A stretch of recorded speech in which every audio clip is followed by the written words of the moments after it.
ஆலயா cotton வேட்டிகள் ஷர்ட்டுகள் wedding celebration. Villupuram மாவட்டம் திருவெண்ணைநல்லூரில் அடுத்தடுத்து 5 வணிக நிறுவனங்களில் நள்ளிரவில் கொள்ளையில் ஈடுபட்டவர்களை போலீசார் தேடி வருகின்றனர். அதில் மைக்ரோ பைனான்ஸ் நிறுவனம், உலர் பழங்கள் விற்பனை கடை, உரக்கடையில் மொத்தம் 83,000 ரூபாய் கொள்ளையடிக்கப்பட்டதோடு மற்ற 2 கடைகளில் கொள்ளை முயற்சி நடைபெற்றது.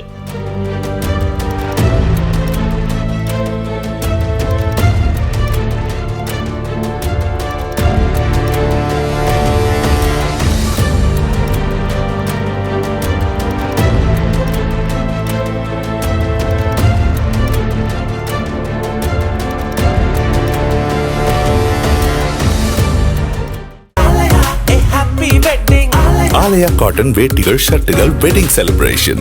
பிளே ஸ்டோர் மற்றும் ஆப் ஸ்டோரில் இருந்து பாலிமர் செயலியை QR கோடு மூலம் பதிவிறக்கம் செய்யுங்கள். செய்திகளை உடனுக்குடன் பெறுங்கள்.